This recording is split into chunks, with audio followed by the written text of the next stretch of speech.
You're listening to a Canadian Movie Crew production. Hard Target is the story of one man standing up against a human hunting organization.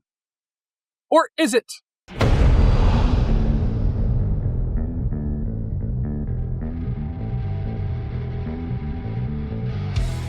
It's the Or Is It Movie Podcast. And now, your hosts, Derek and Mean Mark. Ladies and gentlemen, welcome back to the Or Is It Movie Podcast, where we try to find the real story behind the story. I'm Derek. And I mean Mark. And today we're taking a look at 1993's Hard Target. We can welcome to the show Yancey Butler, Lenore Banks, and Wilford Brimley. Yeah. Get to him in a minute. Welcome back Lance Hendrickson from the Super Mario Brothers movie. I forgot he was in that. He played the king. That's right. Chuck Ferrer from Barbed Wire. Arnold Vosloo from The Mummy Returns. That's right. Imhotep. Very familiar. I didn't know the name. I knew the face. Oh, yeah. Yeah. Willie C. Carpenter from Earth versus the Spider. Oh, I don't know if you remember doing that one. long time ago. Welcome back to director John Woo from Face Off and Broken Arrow. That's right. And this movie marks Jean-Claude Van Damme's 7th time on our show. I think this pretty much makes him the most frequent actor on the show. I think the only person that's had more appearances on this show is Scott White. Yeah.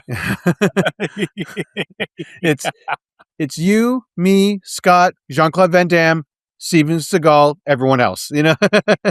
Yeah. Oh, and the 90s. Yeah. And the 90s as a whole. Yeah. Speaking of which, 1993's Hard Target. Yeah. Yes. This was your suggestion. I said, let's do a JCVD. You picked Hard Target. Yep, because I hadn't seen it in a long, long time.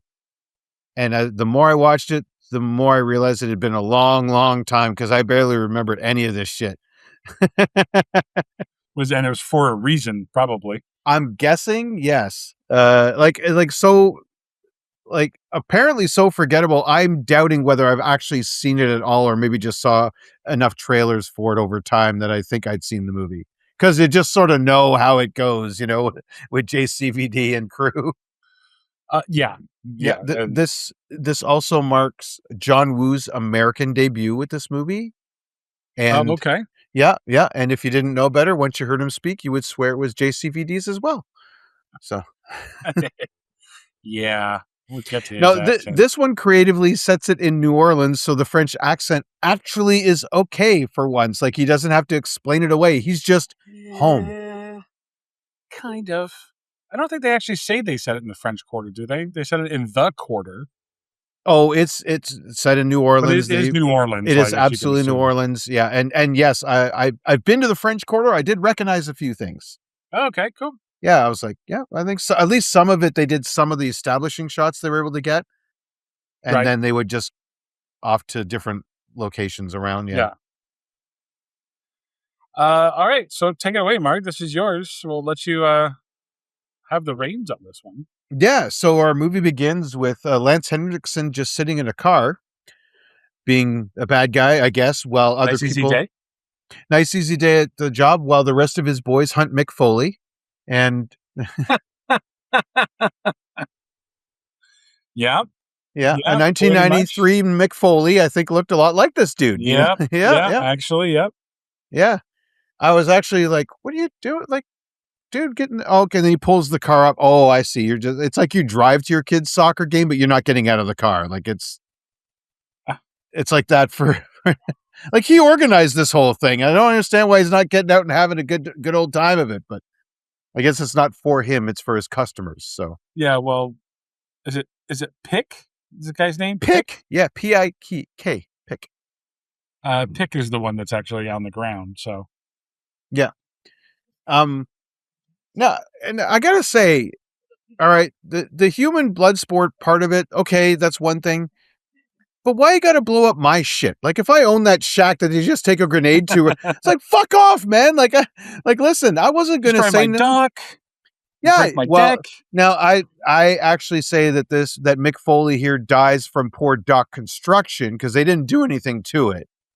They blew Well, up the sure. shack that I was at the end of it. I'm like, if that was mine, I'd be like, what the fuck happened here? Like, And this is, for me, one of the things that is a running theme throughout this movie is there's a lot of gunfire and blowing up that goes seemingly completely unnoticed. yes, they do a little bit of hand waving near the beginning when we meet Yancey in a second, but yes, he does seem to die by poor like shoddy workmanship. Like he's walking across his dock and he just sort of randomly falls in. Like, Yeah. they don't do anything, and now he's caught, and then now they can finish him off. But up until now, he was almost there. Well, they said he had to get to the river. Yeah, I don't know why technically made it to the river. he shouldn't have, he should have skipped the dock and just jumped off the off the side of the actual off the land. Yeah, why do you have to run down the dock? And you're also, that's the thing, is because Lane Cedric says if he gets to the river, we're screwed. It's like, you're criminals. Hey, just kill him after. Yeah, just kill him after. Like, you don't have an aversion to killing. I don't see why. Yeah. Well, a deal's a deal, and your morality goes past killing people, but you got to play by the rules. yeah. What, like, is there some sort of ceremony where they present it with a big check after? Like, he's now made the underground bad guy news. Like, oh my gosh, they made it through this version's, Running Man this year. We got one. Oh, did you see what happened? Like, Pick and Company, they didn't get him. Like, look at the picture. It's in the underground bad guy paper. Look, he's got the big check and everything. It's the, and he didn't die. It's the New Orleans Goon Times. That's what it is. The Goon Times. Yeah. International Goon Monthly. Yeah. Oh, it's a worldwide publication. It's not just of course, because they were in Brazil at one point, or wherever else. Well, they threatened to go there. They said they've been across the world. Like, they've done it. Yeah. They always find these troubled spots. Budapest or something. They're yeah. And I guess New Orleans at this point right now is facing a police strike, which is why they can just run with reckless abandon. They don't have to worry about.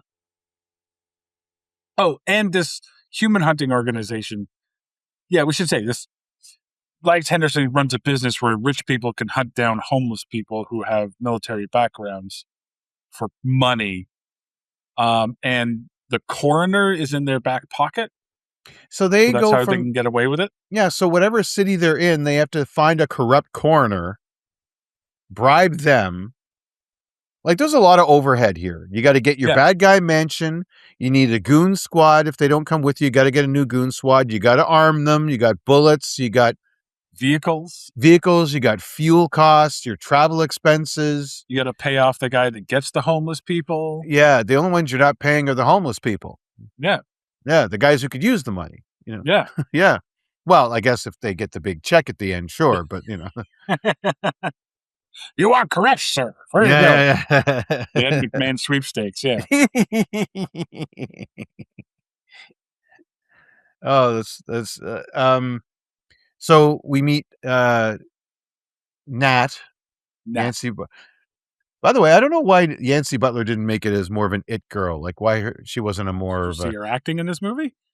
You see her face in this movie? Well, okay, great. There's a certain point where, no offense to her, but I mean, as far as beautiful women in Hollywood goes, she's nothing to sneeze at. But I'm just saying, but there's other actors that are not great, but they're good looking. You know what I mean? On both sides, men and women. Yeah. She was in Kick-Ass and Kick-Ass 2. Yeah. Death Race 2050. We all remember that cinematic masterpiece. Shark Lake Week. Placid versus Anaconda. Oh, yeah. Lake Placid 3. Yeah. I guess that's a stay tuned. I don't know. Yeah. Probably. First one was great, so. Yeah. Yeah, so she comes in. She's obviously rich. Yep. And she's looking for a human to hunt. I mean, she's looking for her father. She's hunting for a human herself. Yeah. So happens to be your dad. you would think rich people would know to keep their money. She's flashing around hundreds. Yeah, trying to make change for the phone, Yeah. for the payphone. Yeah. Yeah. Hello, 1993. Yeah. Speaking of 1993, in this scene, we happen to see Jean-Claude Van Damme's fucking mullet. I knew you would love that. Like, holy shit. It's the first and last time he sports that kind of do. I kept waiting for him to tell me about his achy breaky heart. That's what I... yeah. What the fuck? Yeah, if Billy Ray coiffed, by the way, and gelled. Yeah, he's homeless but can afford hair gel. You know, he can't afford the plate of food that he's eating, but he's got the hair gel. But he's got a trench coat too that's perfectly ironed. His duster is dust free. He suspects that the people, the ne'er-do-wells inside the restaurant are going to rob this woman. So what does he do? Walks away. It lets them. And lets them, yeah. Yeah. She gets smacked in the face because of him. Yeah. She could have stopped this long before this. This is like broad daylight. Yeah. It's just like... Hey, man, that's Nollins. That's Nollins, yep, exactly. And... like single white female, you get mugged in the middle of the day. Yeah, you're never going back to that part of town, like ever. Yeah. Yeah. This one, I like the part where she talks to, they say, oh, you should go down to one of the shelters, right? Cause she did her own bit of investigation. She goes to the cop shop. There's one detective there who takes her statement and basically says, yeah, we're the cops. We're not going to do anything. We're cops in a movie and the hero isn't a cop. So we're useless. Yeah. Right. That's action movie number like well, 101. The cops are on strike. Yeah. No, but I mean, action movie, year one classes. If you're a cop, either you're the hero and so the police force is awesome, or you're not and you suck. You know what I mean? Yeah. Like the cops are rarely like good at their jobs and the hero isn't one of them. If you're the hero, the police still suck, except you. That's true. That's called the lethal weapon law. That's all the other cops suck, but you. Yeah. Yeah, exactly. Yeah. Exactly. Before we get too past on this fight, I want to say, so yeah, he does take out all of these ne'er-do-wells. With spin kicks and leg sweeps and punches and various hand-to-hand combat moves. And I wrote down, wow, he's really good at defending himself when the bad guys attack one at a time and in very specific manners that very much match his preferred defense techniques. His preferred offense techniques. Like he's kicking while they're kicking, but he just kicks in a certain way that's going to outkick the kick.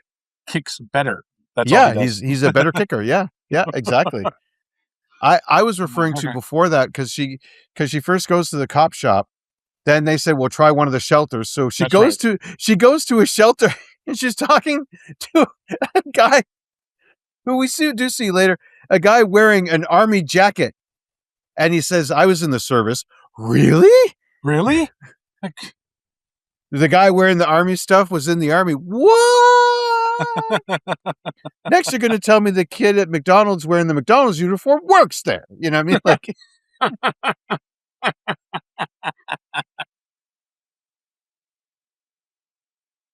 jeepers. I'm not saying this is bad acting on Yancey's part. This was what she was directed to do. You mean to tell me the woman in the business suit and the microphone in her hand is a reporter? She's what? Yeah, exactly. The guy talking about the weather's the weatherman. But yeah, that's why she ends up back at the restaurant. She's calling the lady where his last known address and asking if he came to pick up his mail. It's like, she just gave you a bunch of his old stuff. I don't think he's been by in the last 6 to 8 months. You know what I mean? Or whatever it is. Like, he's been gone for like a whole bunch of time. Yeah. And she finds that out from the lady. And then a couple hours later, is he there? How about now? Now? Is he there now? Now? How about now? Is he there now? How about now? Now? Now? How about now? Turns into the Verizon chick. This poor woman is just like, not now, click, ring, not now, click, ring, not now, click, ring. No, nope, that wasn't him. Click, you know. Yes, really? No, click. Yeah. What? No. No, flack off. Yeah. Sorry, flake off. That's it. Flake off. Oh, so a couple of slow-mo kicks and punches and walks later. Yeah. She goes to the police department. This is where we meet up. What's her name? No, we've already met her. That's the thing. Before she gets mugged, we've already met the police. No, this is where she meets the black chick. Yeah, Marie. Yep, because that's Marie? where she.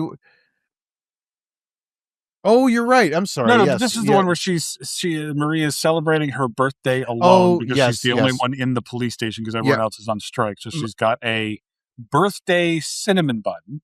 Right. Which she lights the candle, sings "Happy Birthday" to me, and then is surprised by the tall white woman that has been walking towards the desk for the last 2 minutes. Yep. And she goes, "Oh, I didn't see you there because you were off camera." So she takes the cinnamon bun, lit candle and all, and puts it into her desk drawer. Yeah, so dumb. I have a note says like I literally wrote the word sigh on my notes because I had nothing else to say, but the candle's still burning.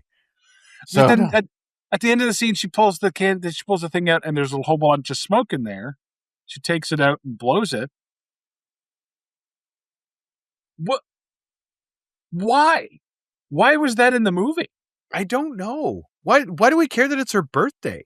It doesn't matter that it's her birthday. It doesn't even matter that she gets a cake. Like, and how many a takes? cinnamon bun or whatever the hell it was. Oh, we lost 3 days trying to film that, scene. John Woo smoking a cigar. Like, oh my god, I don't know why I even needed it in the picture. She takes it out too fast and blows out the candle. God, reset. She puts it in. The desk catches fire. Like yeah. Yeah. I don't know why John Woo insists on having this in the movie, but we got to get this shot. There's one of the producers with his head down on the desk in the back, going, 27 desks, 4 days of shooting, millions lost on that one shot that doesn't make any sense. You want to know what the weird part is, Pete? Because that's his assistant, Pete. Yeah. Same cinnamon bun. I don't know how it lasted. In all 4 days of shooting, the cinnamon bun was the only thing that stayed. My patience is gone, but the cinnamon bun still here. And would you believe it? That stupid stagehand Chet ate it. Now I'm going to have to pay his medical bills. I do want to get a birthday candle and light it at when she does, and then just sort of leave it burning to see just how short it does get, like whether it would go out during, because they chat for a little while, you know what I mean? About what's going on with dad and this and that. Oh, yes. So you're right. So she goes to his last known address. She says, check the shelters.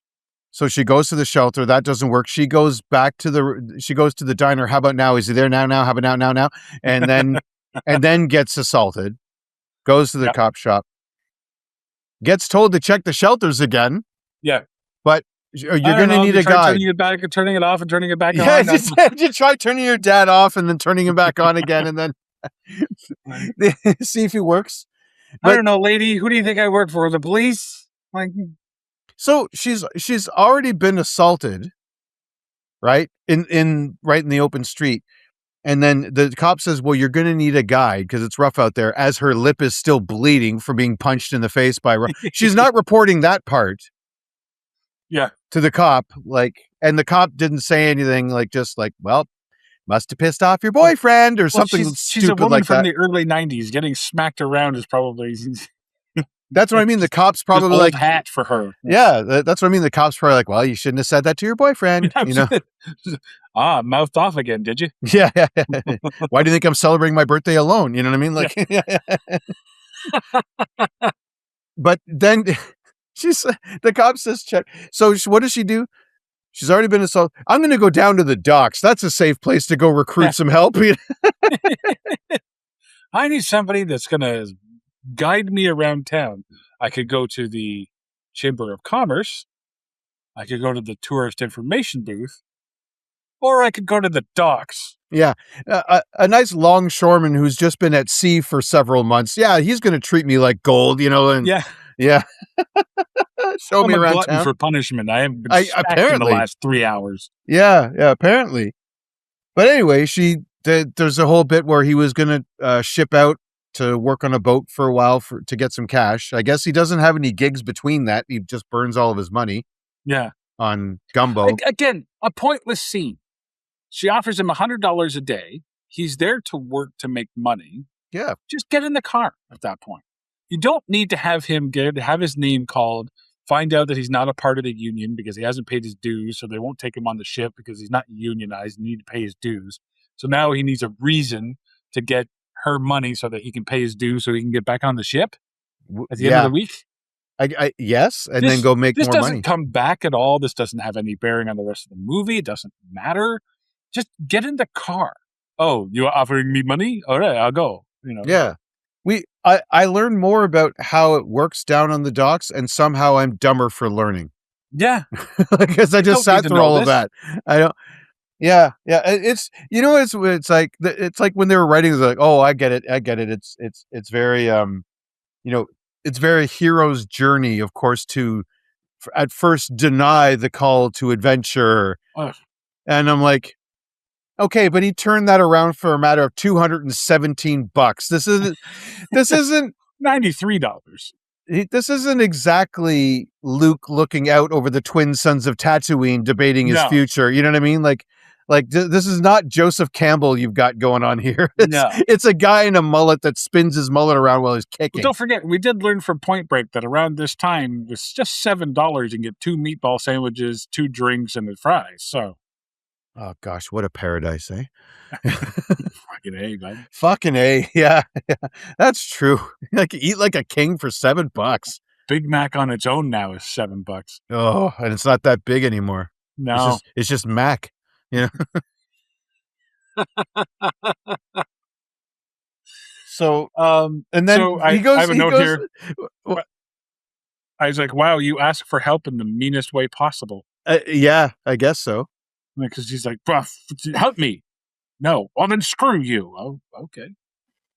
And then she sort of has a hard time getting out of there, which is kind of funny. Enough time for him to just casually walk across and be in front of her car.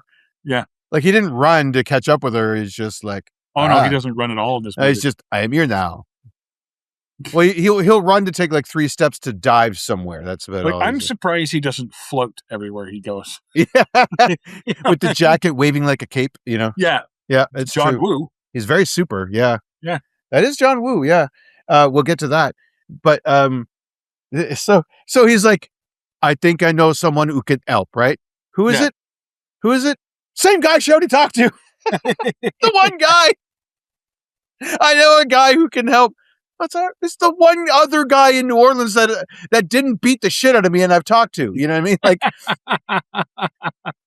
she's interacted with 3 men, one of which assaulted her. She's not having a great day. You know what I mean? Having to pay the other one. She's having to pay protection money now. Like this guy's already got a protection racket running.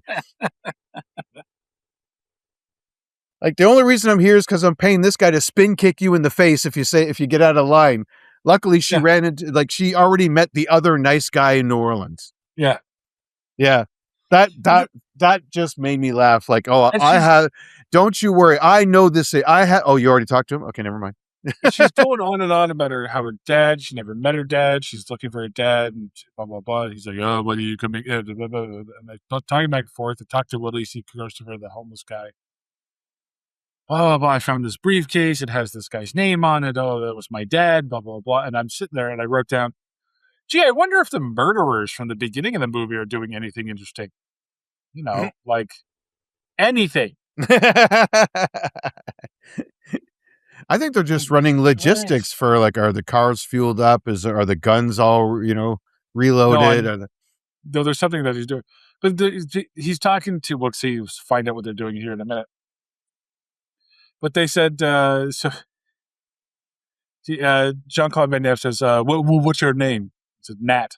It's like, your parents named you for a bug. It's short for Natasha. And I wrote, your parents named you for a villain who hates moose and squirrel? Yeah,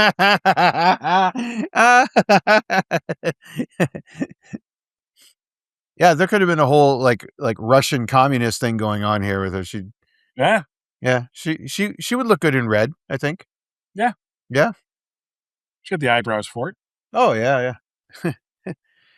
So I just want to stop at this bar and get some vodka. I mean, vodka. I mean, American beer. So they're within the trunk, the briefcase, her dad's briefcase. He finds a sex line pamphlet. Yes. And he's like, "Oh, don't worry." They hand them out. The homeless hand them out to make money. So they go to see the guy that hands out the flyers. Now this is what I like to call pre-pimping. Pre-pimping, okay. Yeah, he's the guy. He's the pimp that hands out the ads for money for the guys to go and get the sex thing, right? So it's like he's not the pimp. He's the pimp before the pimp. Right. Yeah. He's not the boss of the ladies on the phone. He's just the guy in charge of the flyers for the ladies on the phone. So he's pre-pimping ain't easy, though. I will say that. Yeah. Very much so, yes. Yeah, as we find out in this movie, yeah. And so they walk out because Imhotep shows up. And so they walk out, and the police, they're there, and they're like, "Oh, we have bad news for you. Your father has died." And I'm like, how did they know where to look for her? They were standing outside her car, so they found her car. Okay. I don't know how did they know where to look for the car? I don't know, but I guess it was just an APB for this car. Besides that, she never gave her car information. Yeah, unless Maria finished her cinnamon bun in record time and ran out after her and took a note about the year, make, model, and color and license plate. Took a Polaroid with it. Yeah, I guess maybe. Yeah, it's true. And maybe she was the last picture on the reel. Took it into the hour photo. Had it done. Yeah, exactly. Maybe she saw it on the CCTV footage. I have no idea what color this is. It's all black and white, but it looks like a Z28. Convertible. Not too many of those in town, I guess. So they find out the body was burned to death. Yeah, and they had to use medical records from his military service, military time. And then this is where Imhotep and Lance Hendrickson show up at Fat Guy's apartment. Oh, yeah. A couple of things. First of all, I think this was a waste of Arnold Vosloo. He could have been not a waste. Like he was really good as a heavy. Yeah, but I think he's better than that. He could have been the both. Like he could have been the boss that's his own heavy. Lance Hendrickson. He could have been the Lance Hendrickson and just been all in one. The guy, the end boss who's formidable. I think that's the. But maybe he doesn't play piano angry enough. You know what? Yep. Well, there we go. That's the angriest piano playing I've ever seen in this movie. Would you say now? What I would like to see is him angrily playing piano while Kevin Bacon dances angrily from Footloose and. See our podcast on that one. But so that's the other thing. The other side of this argument, a waste of Lance Henriksen.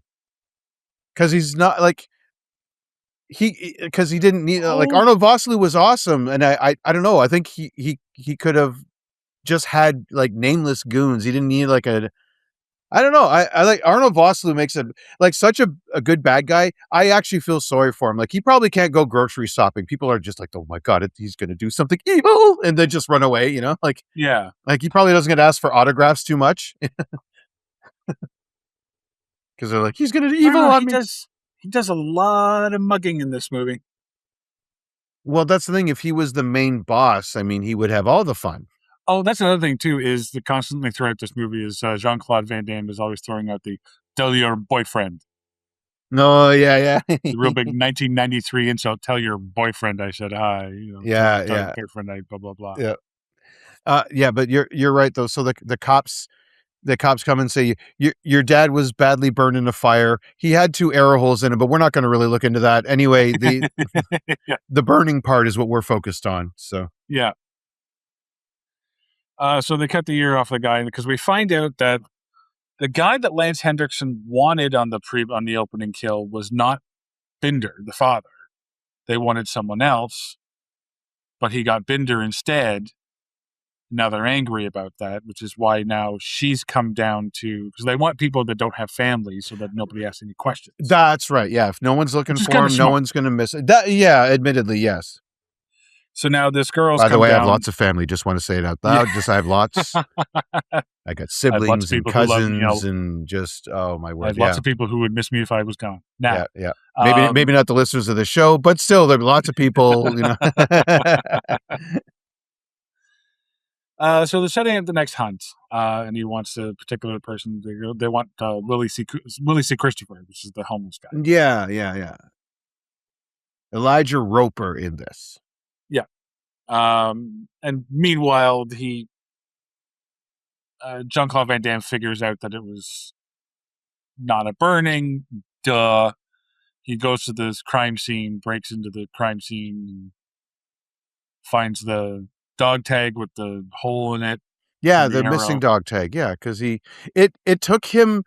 I like that in his crash loft there that he seems to have moved into, wherever he's squatting. Yeah, or it might be his apartment. I don't know. He might actually, like, through his job on boats. Maybe that's how he's getting work, and paying for this place. But still, it took him looking at his own dog tags to remember that dog tags come in pairs.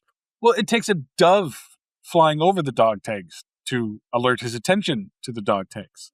That's John Woo's use of the birds. Now, in early form, he hasn't graduated to doves yet. Oh, this was a dove. There's a lot of pigeon work we're going to get to that just shows that this was baby steps into America. Can only find one dove, pigeons everywhere. Yeah. Yeah. So he goes to the crime scene. He finds the dog tag. He reveals that they go to the police. He gets attacked, but he's Jean-Claude Van Damme, so he dispatches of them quite easily. So Lance Henriksen. No, he doesn't. He gets beat up. Lance Henriksen says, send this guy a message. Yeah. So they see that he's been in the army. They say that they're like, this guy's formidable. We don't want to cross him. But instead of killing him, because I guess they're better than that. No, they're not. Then they just rough him up a bit and tell him to get out of town. Which, by the way, hey, Pally, leave town. Yeah. Aces. To be fair, they could have paid him off with $217. He would have been gone for months. That's very true. Yeah, if they just helped him renew his What union. would it take for you to leave town? 217. That's a deal. Yeah, 200. So here's 218. I'm not going to make the change. Here's 220. Buy yourself a sandwich because you could probably get one for $2. Yeah, probably. Yeah. Probably get an armful of sandwiches for $2. Right? I missed that. So they go back to the police. They reopen the investigation. She goes to the coroner, blah, blah, blah. And this is where you get the angry piano playing. He's, I'm so angry at these keys. Yeah. But yet I play so good. It's classical music. I hate it. Fucking watch. I wish I wasn't so damn good at playing piano.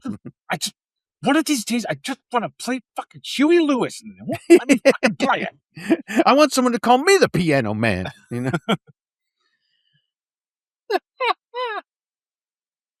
I could just play 867-867-5309, I'd be happy. But I gotta play fucking Chomsky.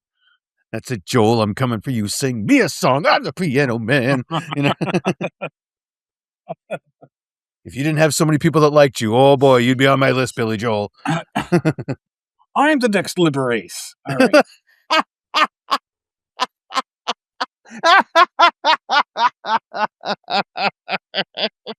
Because, he's manly, right? Yeah.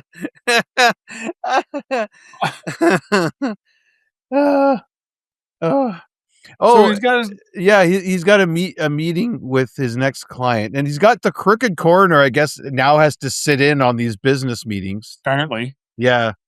Can you just give him a note?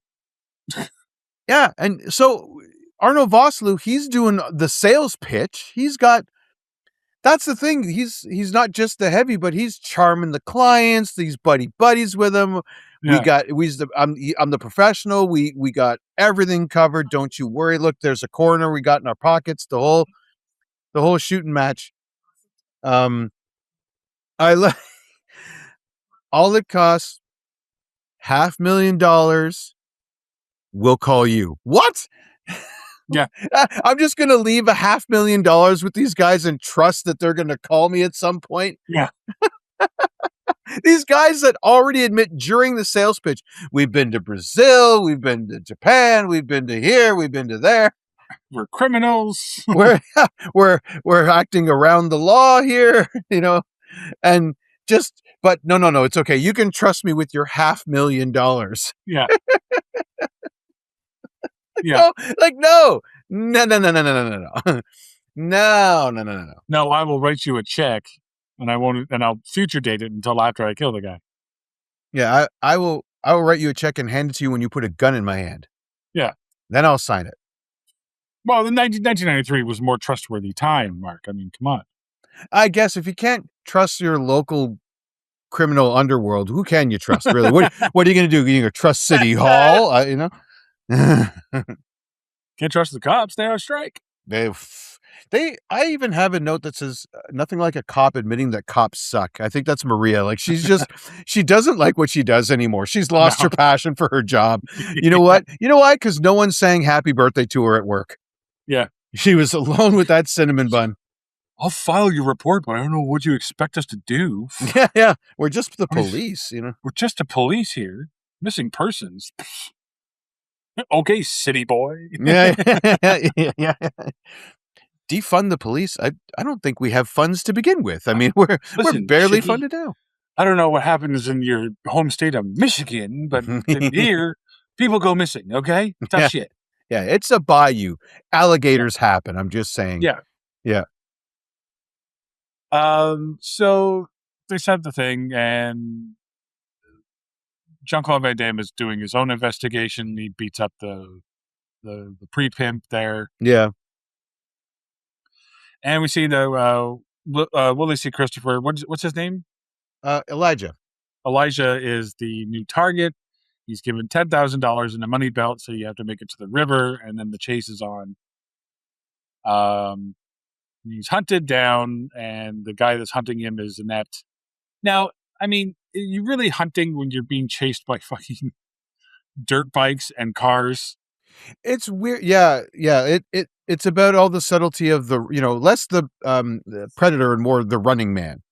Yeah. If I can use two Arnold movies to contrast and compare, where in the Predator, he had a chance to sneak through the jungle and the mud and the whole thing to try and escape the hunter.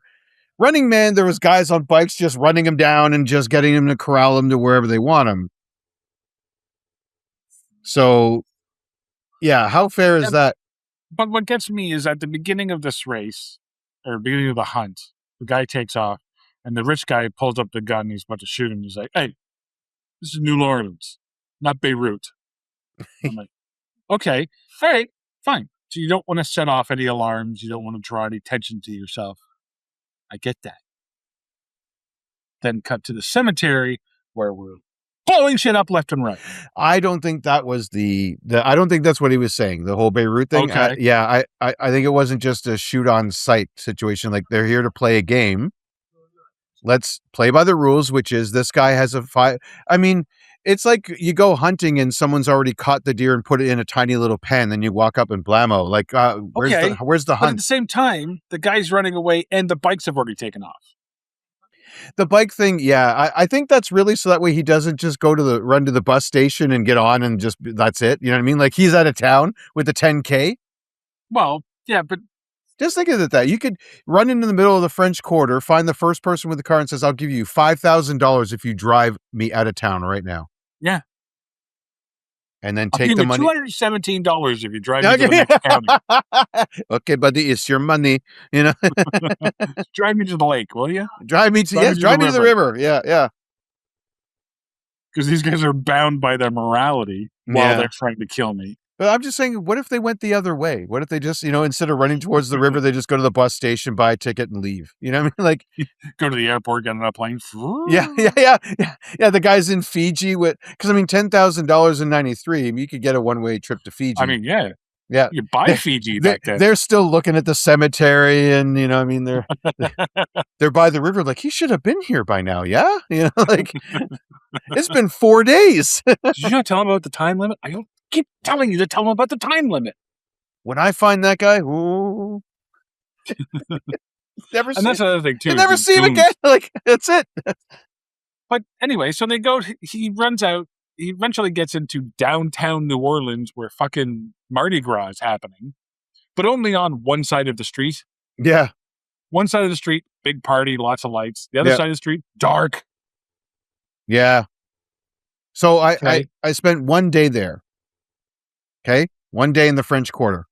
Yeah. So during the day, there were cars, traffic. This was right after Mardi Gras. Or no, maybe before it. It was 2005 at that place where we used to work together. Yeah. But I was over at K2. Sure. Okay. So when I was in New Orleans, they had, like I said, it was, there's people trying to get you into their clubs at like 10 o'clock in the morning, whatever. But then as soon as the sun went down, I only saw 3 vehicles, a garbage truck, a horse-drawn carriage, and a cop car. And that was it. You could not drive down the French Quarter. And it wasn't even Mardi Gras, but people were behaving like it was. Yeah. I saw the woo. I bought some beads. Of course you did. Of course I did. When in Rome, because I wasn't there for Mardi Gras. We were there for other reasons. And so I wasn't expecting that. And I'm like, holy shit. Like, okay, I guess we're still doing this. I couldn't remember. They said either Mardi Gras had been like the week before or was coming next. I can't remember. It's one of those like that hadn't happened yet or was just about to. We were not in Mardi Gras. That's all I'm saying, but you couldn't tell. So it looked a bit like part of this scene, like the populated side of the street is what my experience was. Not exactly the dead side of the street where nobody was. Yeah. Yeah. Located between the Hall of Justice and the Brady Bunch House is the worldwide headquarters of the 70s versus the 80s podcast, where they tackle such controversial subjects as if you spill Zima on your Zubas, does it even leave a stain? Which Cher husband had the better Love Boat appearance? What these guys say may shock you. In your high school yearbook, does your hair even fit in the photo frame? So, Brian, where can you play this podcast? It's on his phone, Mike. Okay, so blast this sucker on your flip phone. No, doesn't work that way. Listen to the 70s versus the 80s podcast, God willing. But Elijah gets out in the middle of the street, and he's standing there, and he sees the guys across the street, down the street. And then the bad guys just open fire. Yep. And fill them full of lead in the middle of a busy street, which fucking empties. They play the best game of freeze tag I've ever seen. All these extras. Holy shit. These were all, I swear, these were all improv comics. That were the extras because at one point John Woo yells freeze and nobody moves a muscle. They're all crouched. But that's also part of this movie too, where I noticed some shots where the end of the shot happens and before it cuts, it pauses. Okay. It's actually in this scene because they track in on Jean-Claude Van Damme's face. He looks up and the scene kind of pauses and you can tell that it pauses. Yeah. And then it cuts. It's a quick, but I was like, that's so weird. But my whole thing was like, okay, the coroner is in their back pocket. How does he explain this one away? He doesn't. Oh, he doesn't. No, he wasn't riddled with bullets in the middle of downtown. No, he died of shingles. Yeah. Well, obviously, AIDS. It's 1993. We're still worried about that. Yeah. Yeah. You've never. This is what it looks like. It looks like 45 rounds to the chest, but or whatever. Yeah, that's what AIDS looks like. Yeah. You don't. I'm a doctor. I know. You don't know. I know. He just picks a random book off the shelf. It's, I could show you if you really want. No. That's his crossword puzzle book. Yeah. It's am, Hop on Pop. So I am a doctor. That's why I have the "der" in front of my name. I mean, that's where. Yeah. Do you have that? You don't. I don't. But I do like at one point. So just before. Oh, you know what? Actually, the coroner doesn't explain this one because he gets killed. He does get killed before this hunt with Elijah. Yeah, he goes to the coroner's place and he's like, "Don't worry, I'm taking care of it." And he's like, "No, you're not." And somehow, so Arnold Vosloo knows exactly when to knock on the door and knows exactly when the coroner is looking through that peephole. Yeah. Yeah. I thought they were designed against that. I guess I'm wrong. How long was he looking? Yeah. Like, was there some sort of, like, was he watching, where it's like, it would be like the long view because you're looking at the other side you of think the he's trying to people? tempt him to the door? Like, psst, psst, psst, psst, come to the door. Come to the door. Yeah. You hear something at the door. I thought I thought he was waiting for like Lance to make some sort of gesture and then he would knock. Like that was his, like they had worked out the routine beforehand, Yeah. And how many times do you think when I hit my angry keyboard, that's yeah, when I hit an angry F sharp, that's your cue. I just sounded like a regular F sharp. That doesn't sound very. There's the angry. Yeah, that's a B minor. I know. You know what? I did fail music class. This is not going to work. Knock, knock, knock. Like, all that time I spent in the desert throwing off my tuning. Yeah. With all those bugs in my. How many times do you think Henrikson's character had given the "it's not easy being homeless"? He has to kind of whip him up into it. Yeah. It's the. I'm surprised he does it. Yeah. Okay. So it's not easy being homeless. You need to have the money. I'm sure this will change your thing. This is life-changing money. Blah blah blah. Make it to the river.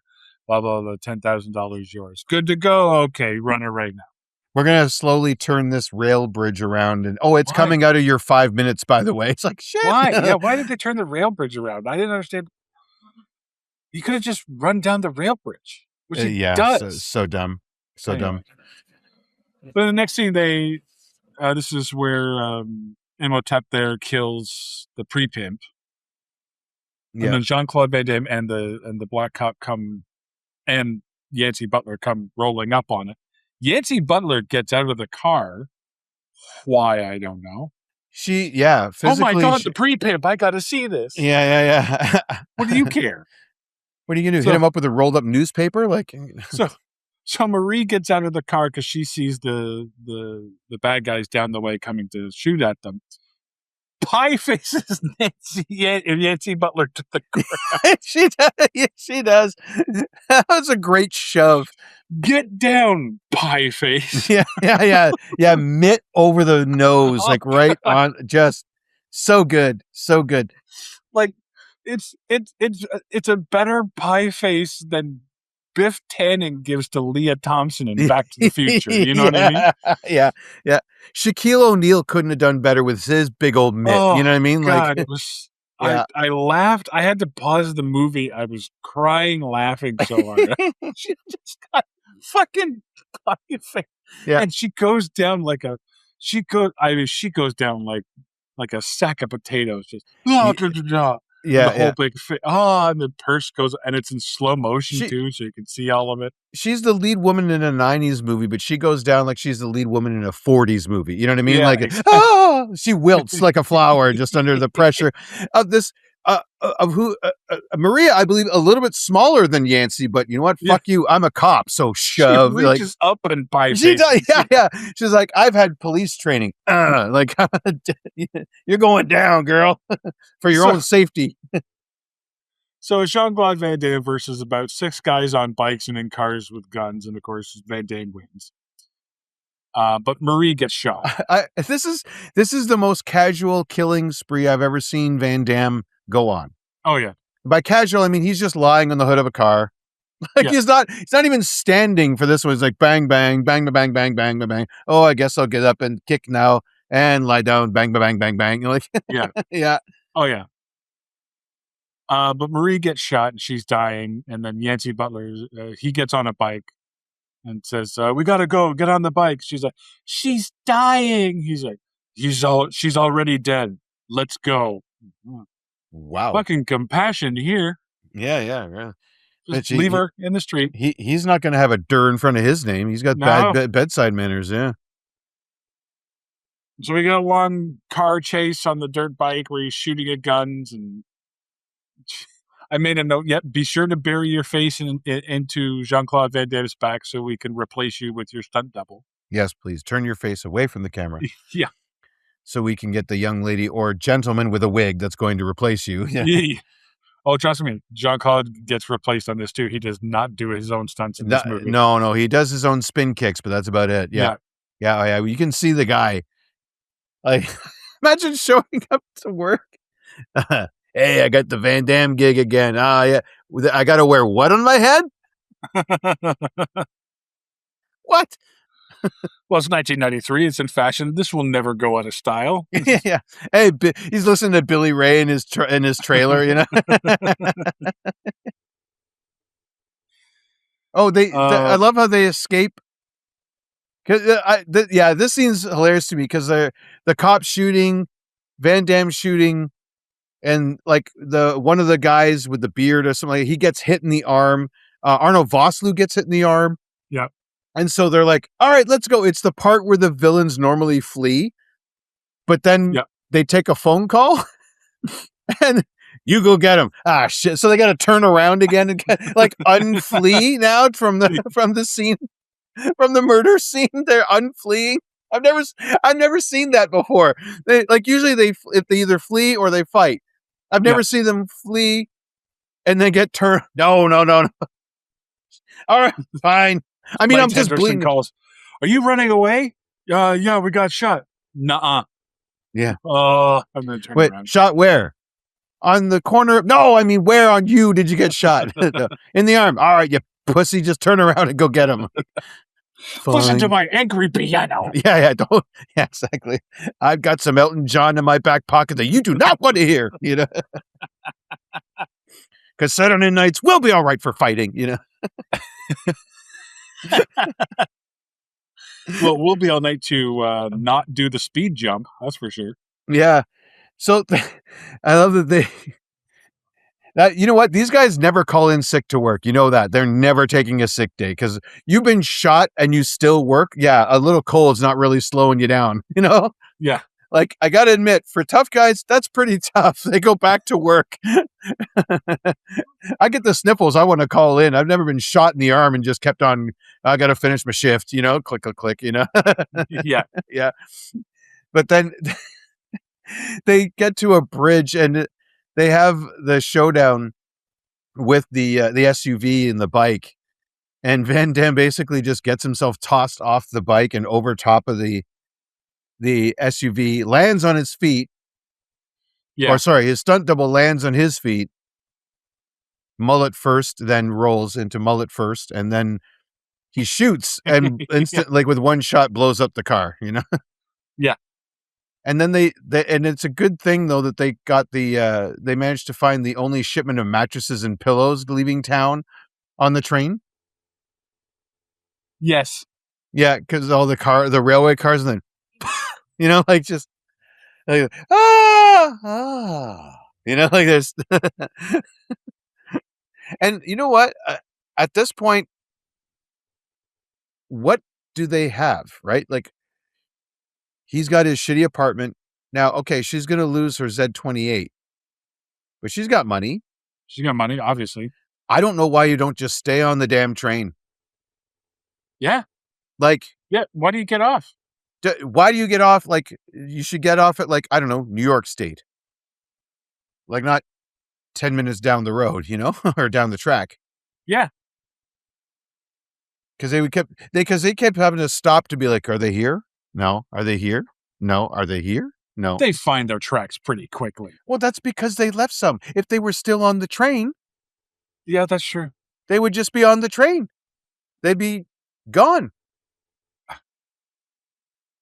Right? Anyway. And she wouldn't be so tired. Well, they landed on a bunch of mattresses. Yeah. Well, I mean, no, after running through the forest. That's true, yeah. They're running through the forest, and this is where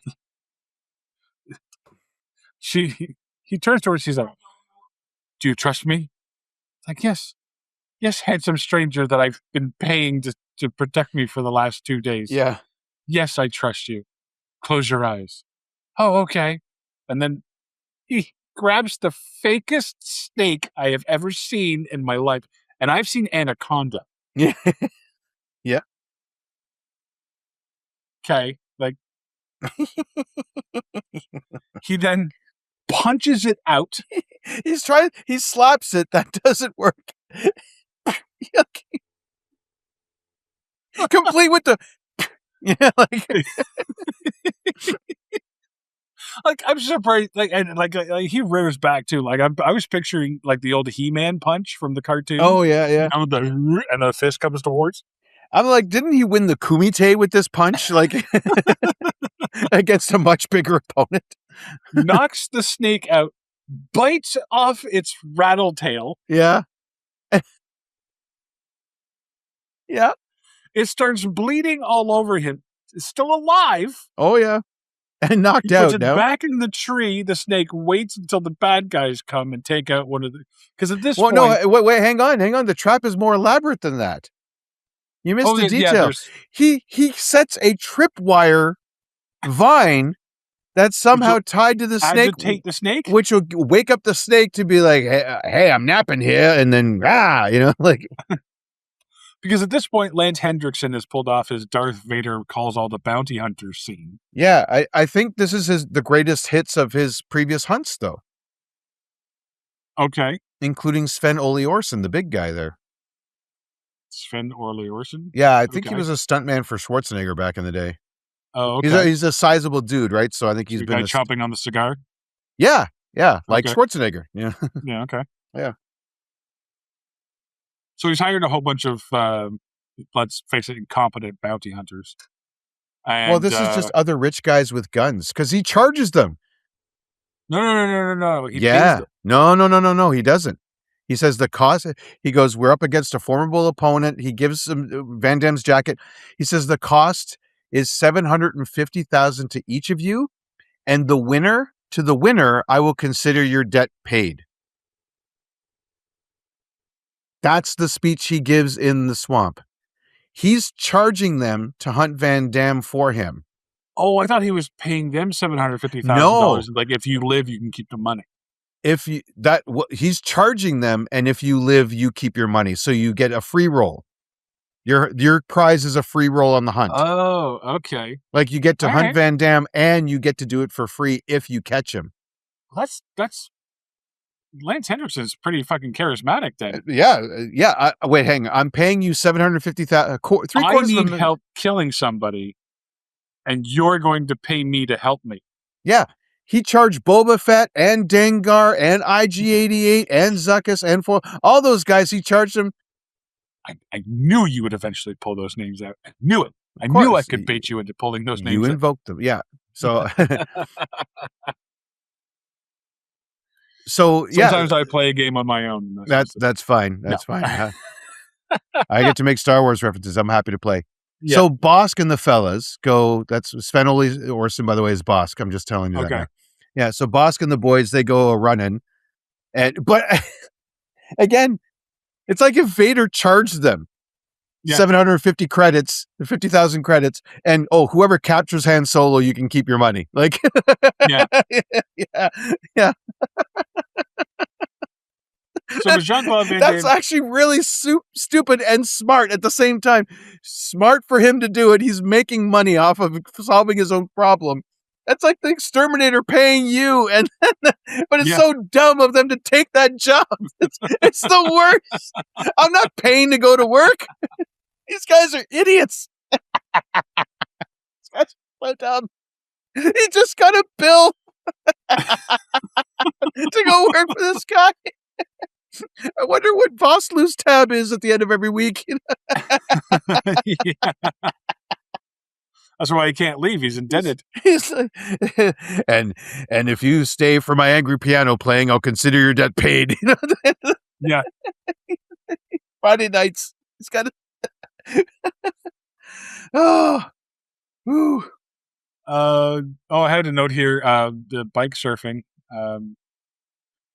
Just before they jump on the train, Lance Hendrickson pulls out a bullet or a casing out of his gun that he shoots, and he tosses it away. I'm like, wow, look at all those bullets with your fingerprints on them that you're just tossing around. And by bullets, I mean evidence. Yeah, yeah. Bullets from a very unique style gun that only you have with your fingerprints on it. Yeah. Yeah. So Jean-Claude Van Damme is going to his uncle's house. His uncle's house is Wilford Brimley. Yes. With the worst French accent I have ever heard. Oh my gosh, yeah. Yeah. Oh my God. They couldn't Wilford Brimley with a French accent.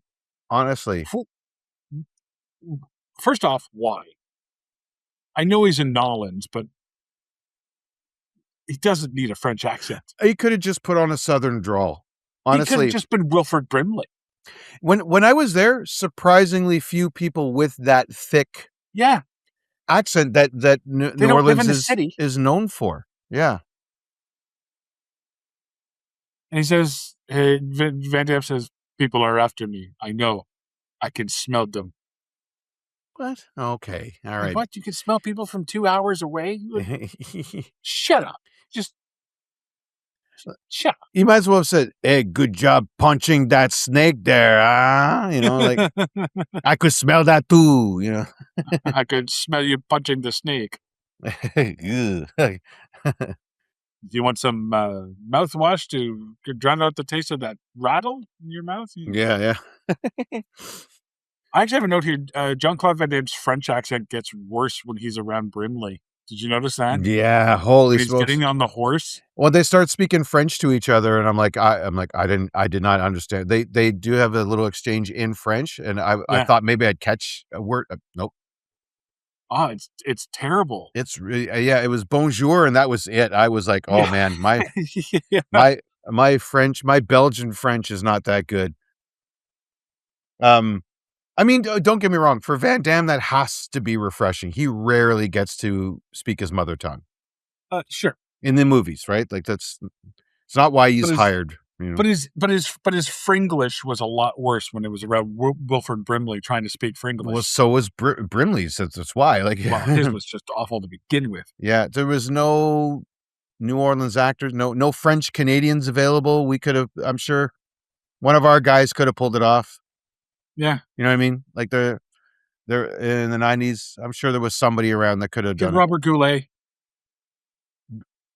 At least Gerard Depardieu. I don't know. Like, At least with Robert Goulet, he wouldn't look like a drunken Santa Claus riding a horse later on. oh my god, he does look like that mall Santa Claus at like the shittiest mall in town.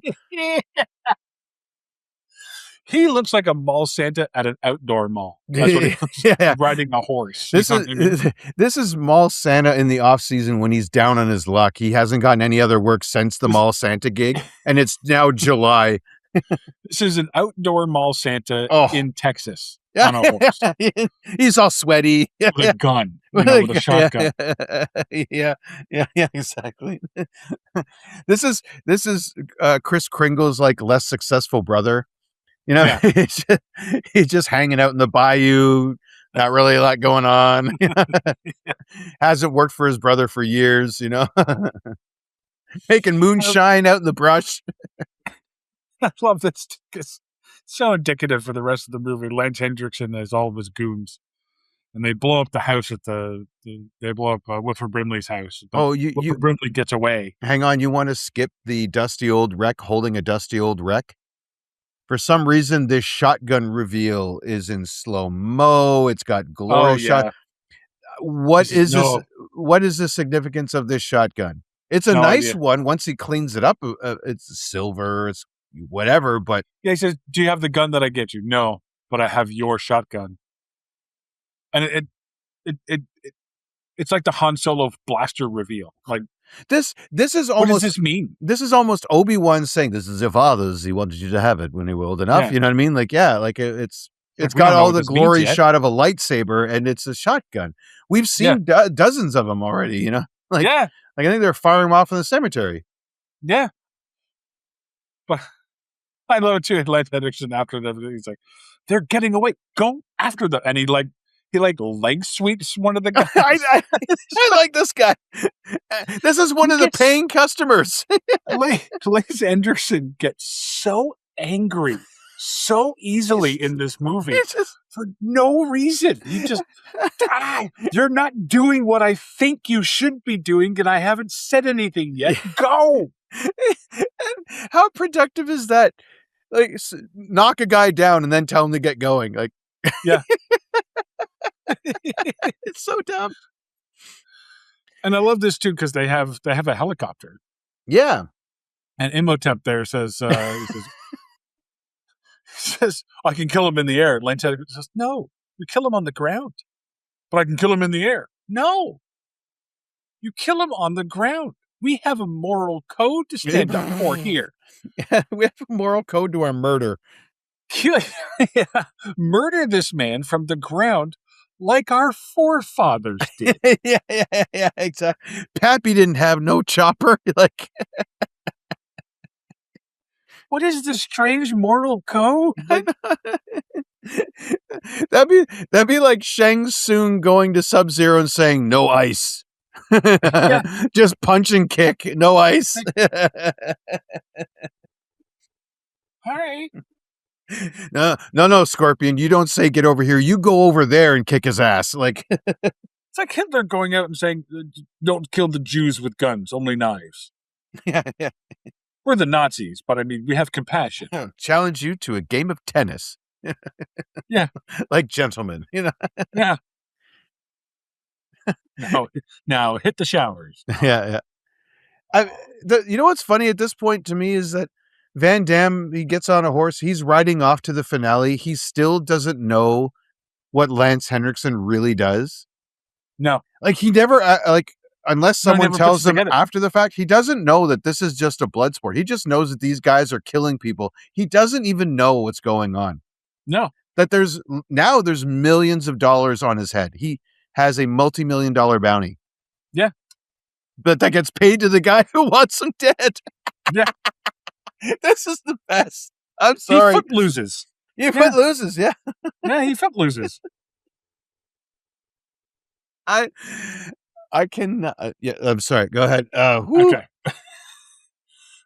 So they run into what I can only assume is the alien ship from Killer Clowns from Outer Space. It is a weird. Like, what kind of parades were they putting on down there? I have no idea. It's Mardi Gras, but I know, but giant clown faces, and I'm like, oh, I remember this movie. Yeah, I know. But I can't remember, in that movie, did they just explode upon contact with almost anything? No. That might explain why they're in a warehouse instead of on the street during Mardi Gras. You know what I mean? Like you never said, oh no, it happened again. Another one exploded during Mardi Gras. Oh no, you know? Never heard that on the news. Maybe because that guy wouldn't be a newscaster. Oh no, welcome to New Orleans News. Our top story. The story there is the teleprompter broken. All right. Teleprompter. That's a callback to a joke nobody gets. So I love that one. So the bad guys come in, and we see Jean-Claude Van Damme on a catwalk outside one of the top offices in this warehouse, right? Mm-hmm. Then the guy walks a couple more steps, and all of a sudden he's on a hanging float decoration. How did he silently get there? Yeah, he somehow ninja jumped. Silently. Yeah. Yeah. I guess ninja, yeah. Crouching tiger, hidden Frenchman. Do you know what I mean? Like,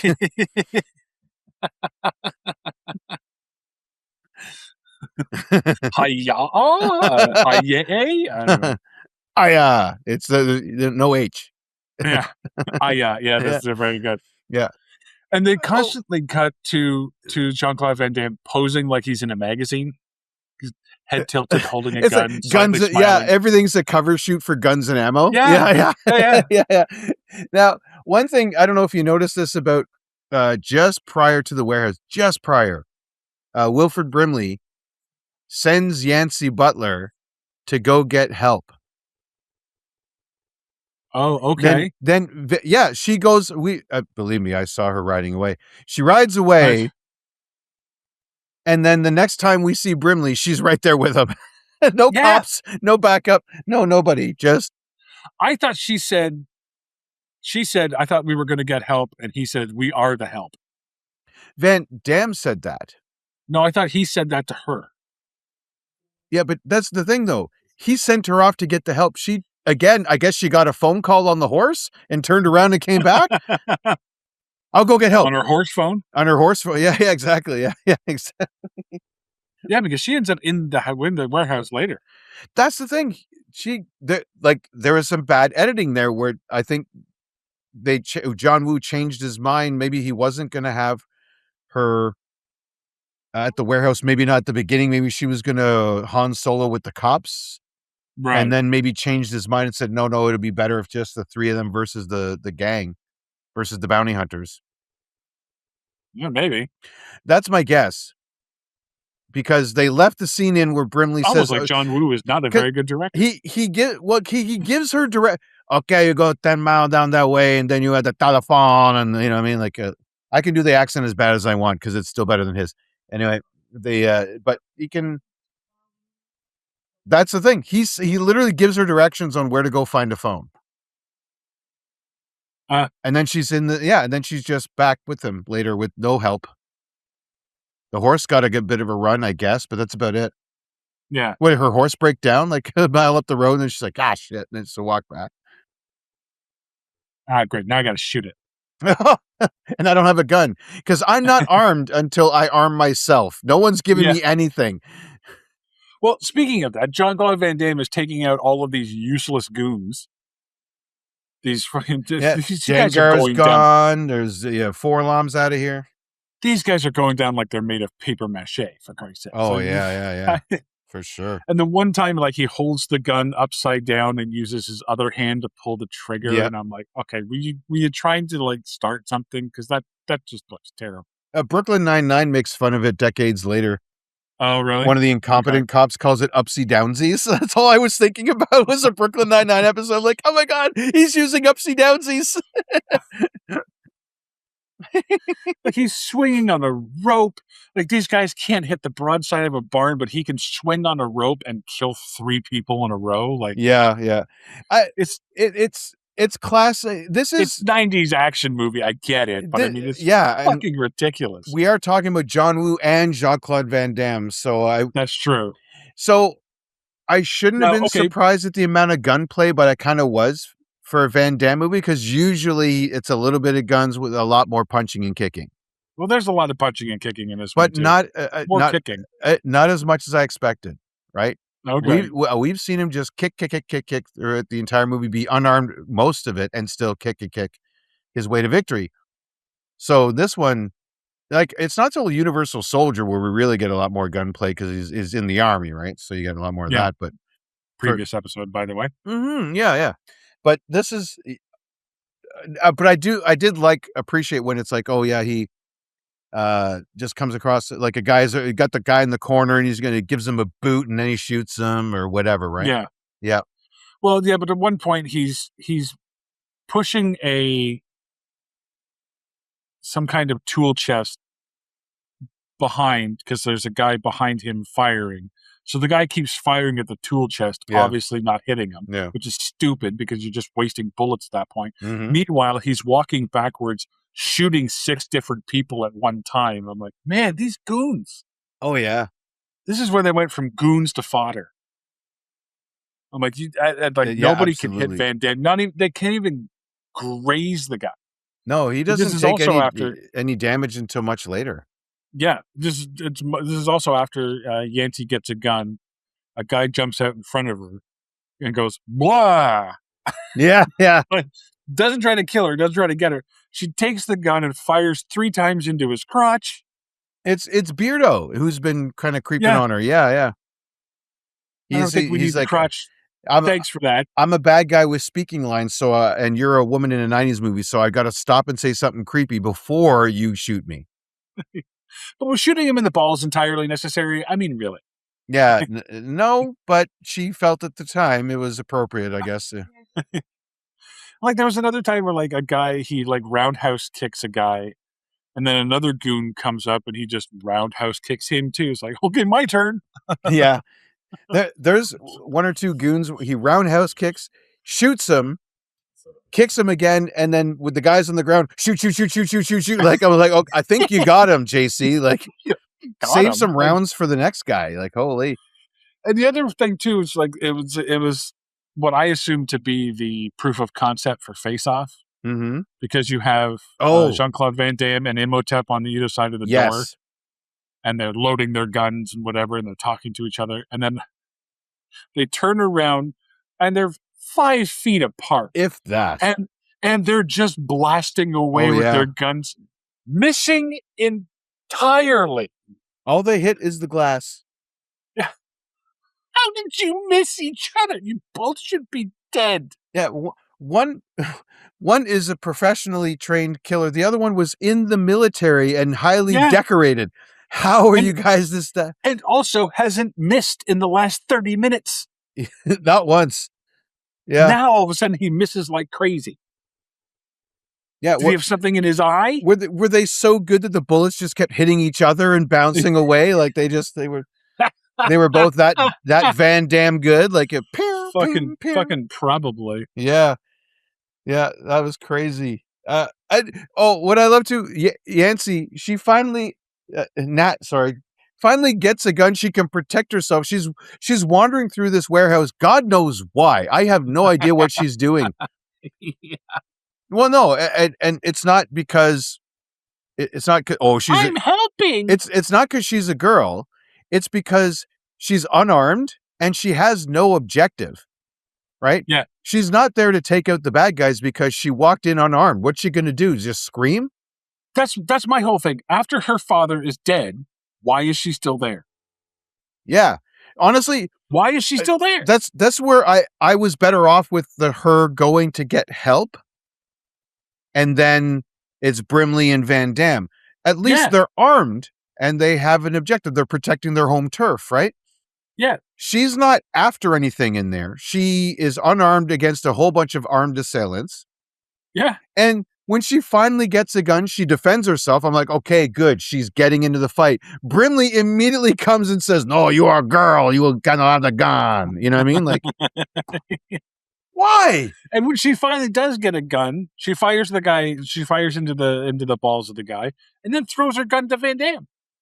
No, yes, that's true. Yeah, she gets a second gun. You're right. Finally gets another guy and then throws it to Van Damme. Yeah. Like, okay. Yeah, like you said, after her father's dead, I get that there's kind of a moral code to this, but the problem is if she was military trained herself and could fight, okay, great. Now she's equipped somewhat to handle these assailants. Van Damme runs in with a shotgun. Brimley's got a bow and arrow. And, we know Van Damme's a trained fighter. She's untrained, unarmed. She's kind of she gets used for exactly the problem she creates, and that she's now a distraction and a potential victim. Yeah. And again, take the pronouns. She gets held at arrow point. Yeah. Take the pronouns out of it. Any character in this position, right? Yeah. Any unarmed person who has no skills for fighting is in the middle of a fight. I don't care who it is. They're now either dead meat or a distraction or now a bargaining chip for the bad guys. And ta-da. Yeah. Yeah. So it comes down to Lance Henriksen and Jean-Claude Van Damme. Jean-Claude is, there's fire all the way around and he's jumping over barrels and tumbling across the thing. And I'm like, oh, he's dancing. And he's ballet trained. Footloose, right? That's right. Dancing and jumping, right? So it comes down to him, and how does he kills him with a grenade? So he puts down his gun, but he's Yeah. got the grenade that he took off of Arnold Vosloo, which, Yeah. by the way, we'll come back to It's that. dead. We'll come back to that. And so he gets close enough that Well, he runs. He runs towards him. He runs towards him while she's loading the gun. She's Yeah. doing what she's told, but then and then by the time he shoots and misses his one shot pistol, which Yeah. what? I get it. It looks kind of cool. It's got a long barrel. I'm sure it's very effective, but this one shot thing, I had a pellet gun that was like that when I was a kid. And all of my buddies who had at least the 6 or 8 shooter pellet guns would laugh in my face. Yeah. Right. I load my one little pellet, pump, pump, pump, pump, pump, pew. And they've got the CO2 cartridge and they're like, bang, bang, bang, bang, bang. And I'm like, pump, pump, pump, pump, pew. You know, like it's just. So I'm kind of giggling at and Lance. I'm like, well, you're going to get what? Oh, yeah, there's a kick to the face. Like that's like you earned that, you know? I love he gets kicked. He pushes the barrel that's on fire. And then they just devolve into a fist fight. Well, this is one thing I like that I've noticed in action movies. This is a kind of an action movie 102. If it's a blink and you'll miss it. When your protagonist is being played by someone who's a trained martial artist and your villain is not, there's always some sort of way for them to get the upper hand. Like the table stakes are Lance Henriksen could not beat up Jean-Claude Van Damme because he's a martial artist, right? That's what's on the table. And so now Henriksen needs something, a blunt object of some sort. In this case, it's a flaming board. Yes. But he gets that weapon to equalize the fist fight because Van Damme is so deadly with his hands and feet that he doesn't need a weapon to win this. Even though he uses a grenade. Like if it was another martial artist, then they would just go into a martial arts fight. But because it's Henriksen and he can't do that, he's just going to swing a board wildly and get a few shots into even the score, quote unquote. Yeah. It's just something I've noticed over time watching movies like this. It all depends on if the bad guy's a trained martial artist or not. Yeah. Sometimes they set him up that way to be a threat. And then other times it's like, oh, he's got a chain. He's got a stick. He's got a bat. He's got a board. He's got something. Yeah. Well, it makes him the bad guy, right? Well, no, but it makes he's technically cheating. It makes it more equal, quote unquote, because he doesn't have the fighting skills of our hero. Yeah, but it also makes him sort of the bad guy too, because he's using a weapon when he shouldn't be. Right? Yeah, and that's the rub, right? It feeds that bad guy character. Where's your moral code now? Right. What? Yeah. What happened to mono v mono? Right. Like, so Sorry. Go ahead. Yeah. Jean-Claude Van Damme pulls the pin on the grenade, drops it in Lance Henriksen's pants, headbutts him. Yeah. And then dives out of the way. Lance Henriksen pulls the fuse, grabs the grenade, has time to grab the grenade out of his pants, pull the fuse out, but doesn't pull the fuse too far away because it's now sparking, which then sets off the actual grenade. It does what it's supposed to do. Yeah. Okay. Why pull the fuse? Just blow them up. I thought grenades I didn't think they had that long of a. Like, it's like a little stub of a fuse. No, I mean the wait time. I didn't think. Yeah, no, it definitely does not have a wait time. I didn't think holding its breath underwater. But I like, I like the idea that this grenade, it's like pull the pin, throw, go to lunch. Yeah. Come back, bang. Like. But they blow him up, and that's the end of the movie. That's. Okay. Well, hang on. The end of the movie, he goes out on a whoops. On a whoops? Yeah. Oh, it was about his flask? No, when he pulls the pin. Yeah. He's like, oh. Yeah, Hendrickson, this is how he goes out. He's like, whoops, bang. I was like, whoops. Mr. Angry Piano Man goes out on a whoops? Like he slipped on a banana peel? Yeah. Yeah, I know. Yeah, and then that's the end of it. So, just a few things on this movie. Originally earned an NC-17 rating for violence.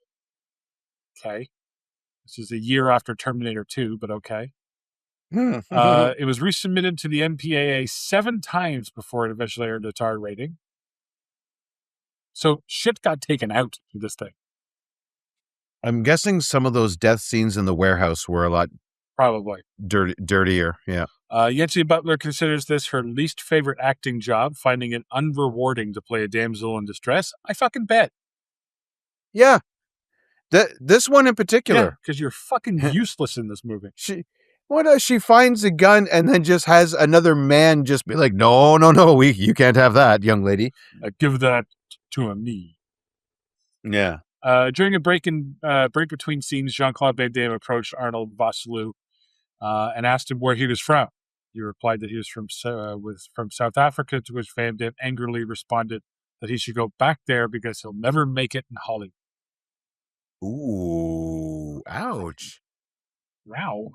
Catfight. Wow. Kurt Russell was considered to star, but the lead role ended up going to Jean-Claude Van Damme when Universal Pictures decided they wanted to be in the, quote, Van Damme business. Right. Okay, fair enough. Kurt Russell would have been awesome in this. Oh, I think it would have been much better. Oh, he was so good. See, then you get a Lance Henriksen for your bad guy. Yeah. Right? Like, yeah. That's what I'm saying. Vosloo v. Van Damme. That makes sense. This is that's a good movie. But Russell and Henriksen? Oh. Well, as always on the show, we try to find the real story behind the story, Mark. As we've sort of talked about during this podcast, or is it the best villain scheme I've ever heard of, making your customers pay you to do the thing that it's just paying to go to work. I mean, it's brilliant. He pulls it off. He deserves every penny of all of those 750,000s. Yeah. He probably should have got payment up front, though. Yeah, probably. Because Bosk and the gang don't make it. Or is it Homme Souris Volant? Okay. Because basically he is Batman in this. Okay. All right. I have two. Or is it you just can't get good goons these days? Or is it the story of the new Batman villain, Ballistic Billy Joel? So angry playing the piano. Yeah. I guess I should say that my French Batman's the anti-Batman because he's as poor as hell. You know what I mean? Yeah. Well, that's going to about do it for Hard Target. I'm Derek. You mean Hard Target? Hard Target, yes. Yes, and I'm in Mark. Join us next time. We'll take a look at the story of the one house where destruction, human entrails, blood and guts, and death can always be found in Waffle House of 1,000 Corpses.